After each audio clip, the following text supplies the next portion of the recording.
dengan nama Tuhan yang Maha Pengasih dan Penyayang. Salam sejahtera bagi semua makhluk. Sahabat Jendela Kabut, bayangkan jika Anda hidup di zaman kegelapan spiritual, di mana kebenaran dianggap ancaman dan mereka yang berani mengungkap hakikat Tuhan dihukum mati. Inilah yang dialami Syekh Mansur Al-Hallaj pada tahun 922 Masehi, dengan seruannya, Ana Al-Haq, akulah kebenaran, yang membawanya pada eksekusi. Begitu pula dengan Giordano Bruno, filsuf yang dibakar hidup-hidup oleh inkuisisi gereja, karena menyatakan bahwa alam semesta tak terbatas, dan Tuhan ada di mana-mana. Ajaran-ajaran spiritual ini dianggap berbahaya, karena mengancam otoritas agama dan politik yang ingin mempertahankan kendali atas manusia. Namun, kebenaran sejati tak dapat dihancurkan. Ajaran-ajaran ini tetap hidup, tersembunyi dalam kode, disampaikan secara lisan, atau dikubur di bawah reruntuhan sejarah. Para pencari kebenaran yang teguh hati telah menjaga ajaran ini dengan penuh dedikasi, seringkali dengan risiko besar.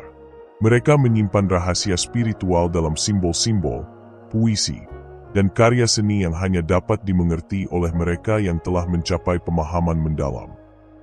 Dalam perjalanan waktu, ajaran-ajaran ini bertransformasi dan beradaptasi dengan budaya yang berbeda, namun esensi kebijaksanaannya tetap utuh. Mereka menjadi penghubung antara yang fana dan yang abadi, membimbing manusia menuju kesadaran yang lebih tinggi. Kini, dengan meningkatnya minat pada spiritualitas universal, ajaran-ajaran ini mulai terungkap kembali, membawa harapan bagi mereka yang haus akan kebenaran dan pencerahan batin. Sebelum saya melanjutkan lebih jauh, jangan lupa like, share dan subscribe, serta beri komentar 99 sebagai tanda yang Anda sampaikan kepada semesta, untuk membuka pintu-pintu baru yang sebelumnya tak terlihat, serta menegaskan diri bahwa Anda siap untuk menerima keberkahan dan keberlimpahan dari alam semesta. Buka mata Anda, dan lihatlah dunia yang lebih luas dari yang Anda bayangkan. Buka hati Anda, dan biarkan cahaya semesta masuk untuk menerangi jalan kita, karena di balik setiap kabut, ada jalan yang menunggu untuk ditemukan. Putar video ini secara berulang, agar makna yang terkandung di dalamnya dapat terserap dengan baik. Tanpa perlu berlama-lama, mari kita mulai. Bab 1. Zaman Kegelapan Spiritual. Di Eropa abad ke-12, gereja melarang penerjemahan Alkitab ke bahasa lokal, sementara di dunia Islam, ajaran Wahdatul Wujud dituduh sesat. Di India, teks Tantra dianggap terlarang. Namun, para guru makrifat membangun jaringan bawah tanah untuk menjaga cahaya kebenaran tetap menyala. Mereka berkumpul secara rahasia di gua-gua, biara-biara tersembunyi, dan tempat-tempat suci yang jauh dari jangkauan otoritas agama dan politik. Para guru sufi di Persia, para yogi di Himalaya, dan para mistikus Kabbalah di Eropa menyalurkan ajaran-ajaran esoteris melalui simbol, puisi, dan meditasi mendalam. Salah satu metode yang mereka gunakan adalah zikir diam, di mana murid-murid diajarkan untuk membungkam pikiran dan membuka hati mereka terhadap cahaya ilahi yang tak terkatakan. Dengan cara ini, mereka mencapai kesadaran yang melampaui batasan dogma dan tradisi formal. Selain itu, para pelancong spiritual menyamarkan ajaran-ajaran mereka dalam bentuk seni dan musik. Misalnya, tarian sufi yang berputar melambangkan perjalanan menuju ketuhanan, sementara mantra dan nyanyian kuno di India digunakan untuk membuka gerbang kesadaran yang lebih tinggi. Ketika tekanan dari otoritas semakin besar, ajaran-ajaran ini ditulis dalam kode dan simbol yang hanya dapat dimengerti oleh mereka yang telah mencapai tingkat pemahaman tertentu. Dengan cara ini, kebenaran tetap hidup dan terus diturunkan dari generasi ke generasi, meskipun dalam bayang-bayang sejarah. Ajaran-ajaran ini berkembang dalam berbagai bentuk, mulai dari sastra hingga seni visual, sebagai cara untuk menyelamatkan esensi spiritual dari ancaman pemusnahan. Para pencari kebenaran seringkali menyelipkan makna di dalam simbol-simbol yang hanya dapat dipahami oleh mereka yang telah mendapatkan bimbingan khusus. Selain itu, ritual-ritual tertentu diciptakan untuk menjaga keberlanjutan ajaran-ajaran ini. Dengan berlatih dalam kelompok kecil yang tertutup, Mereka dapat mempertahankan pemahaman spiritual tanpa harus menghadapi risiko penganiayaan langsung. Keberadaan ajaran-ajaran rahasia ini menjadi bukti bahwa kebenaran tidak dapat dipadamkan oleh tekanan eksternal. Selama masih ada pencari yang tulus, kearifan spiritual ini akan terus hidup dan berkembang dalam bentuk yang baru dan lebih luas. Bab 2. 3 kitab yang mengguncang dunia spiritual. Dalam bab ini, kita akan menyelami 3 kitab yang membawa guncangan besar dalam dunia spiritual. Ketiganya bukan sekadar teks kuno, melainkan sumber pencerahan yang pernah dianggap berbahaya oleh otoritas agama dan politik. Kitab-kitab ini mengajarkan bahwa kebenaran hakiki ada di dalam diri manusia, bukan pada dogma yang dipaksakan. Mari kita telusuri bagaimana ajaran-ajaran ini bertahan di tengah upaya penghancuran, dan bagaimana warisan mereka tetap hidup hingga hari ini. 1. Siraj al-Aulia, Pelita Para Wali, dari abad ke-10.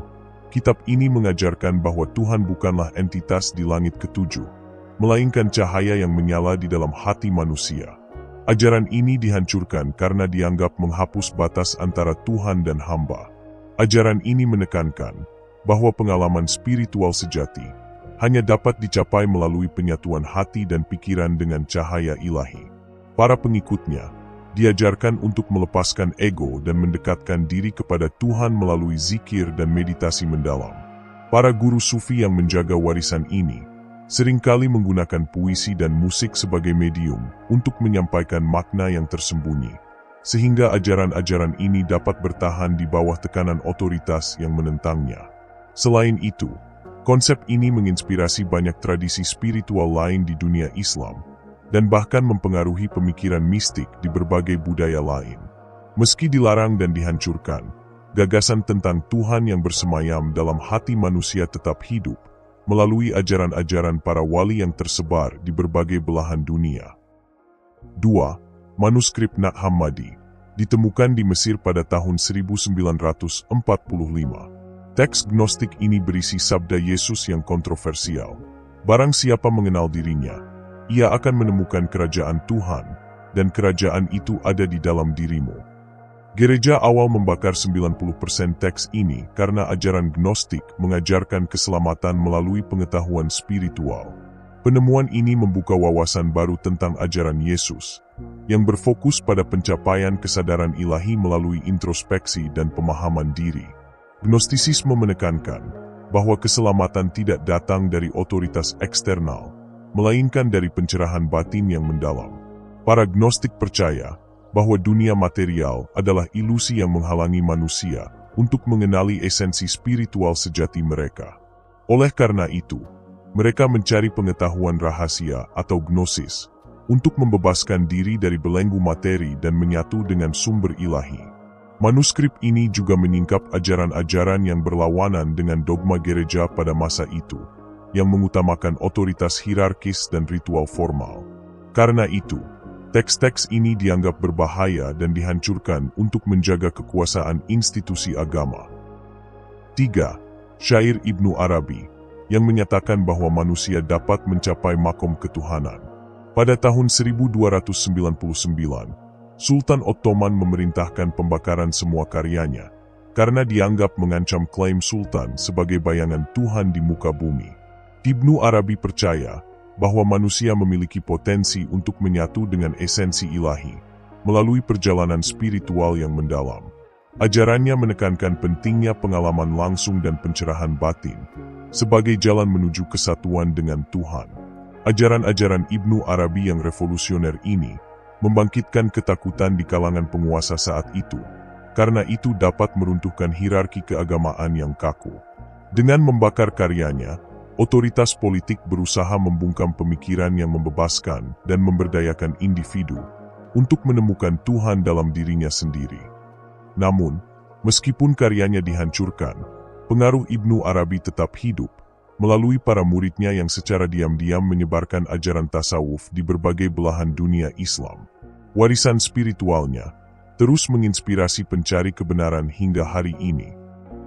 Bab 3. Simbol-simbol yang tersembunyi. Di Eropa, gereja membentuk Index Librorum Prohibitorum, Indeks Buku Terlarang, untuk melarang peredaran karya-karya seperti Theologia Germanica dan bahkan teori heliosentris Kopernikus yang membuktikan bahwa bumi mengelilingi matahari. Namun, kebenaran tetap tersembunyi dalam simbol dan kode. Di katedral Eropa, terdapat patung-patung makrifat yang menggambarkan wajah manusia ilahi yang tumbuh dari alam. Di Istanbul, kompleks Sufi Galata memiliki lorong bawah tanah yang bertuliskan, "Barang siapa masuk ke sini, tinggalkanlah egomu di pintu." Simbol-simbol ini bukanlah kebetulan, melainkan warisan dari para mistikus yang memahami bahwa kebenaran spiritual harus disampaikan melalui bahasa yang melampaui kata-kata. Patung wajah manusia ilahi melambangkan kesadaran yang telah mencapai pencerahan, sementara lorong bawah tanah di kompleks Sufi Galata mencerminkan perjalanan batin yang harus ditempuh dengan meninggalkan ego dan menemukan cahaya ilahi. Selain itu, di banyak katedral kuno, terdapat ukiran-ukiran yang menggambarkan pohon kehidupan, yang melambangkan hubungan antara dunia material dan spiritual. Pohon ini juga merepresentasikan perjalanan manusia, dari akar bumi menuju cabang-cabang langit, yang merupakan simbol dari kesadaran yang terus berkembang. Di dunia Islam, kaligrafi yang menghiasi dinding-dinding masjid seringkali mengandung makna esoteris yang hanya dapat dipahami oleh mereka yang telah mendalami ilmu hakikat. Kaligrafi ini bukan sekadar seni, melainkan doa yang diukir dalam bentuk visual untuk mengingatkan manusia akan kehadiran Tuhan di setiap aspek kehidupan. Di Timur Jauh, mandala digunakan sebagai alat meditasi yang membantu para pencari kebenaran untuk mencapai keseimbangan batin dan kesadaran yang lebih tinggi. Pola geometris yang kompleks ini mencerminkan keteraturan kosmik dan jalan menuju pencerahan yang harus ditempuh dengan disiplin dan ketekunan. Dengan memahami simbol-simbol ini, kita dapat membuka tabir kebenaran yang telah lama tersembunyi dan menghubungkan diri kita dengan warisan spiritual yang telah diwariskan oleh para guru makrifat di berbagai tradisi dan budaya. Bab 4. Kembali ke ajaran spiritual. Di masa modern, filsuf seperti Henry Corbin menghidupkan kembali filsafat iluminasi Persia, sementara praktik meditasi transenden dan zikir hafi atau zikir diam menjadi kunci untuk menyelami lautan nurani yang diajarkan secara rahasia selama berabad-abad.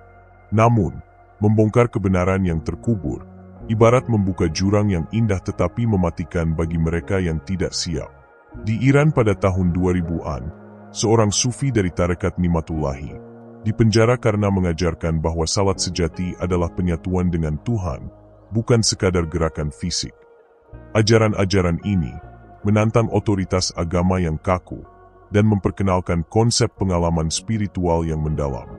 Dalam keadaan tekanan yang berat, para pengikut tarekat ini tetap melanjutkan praktik spiritual mereka secara diam-diam.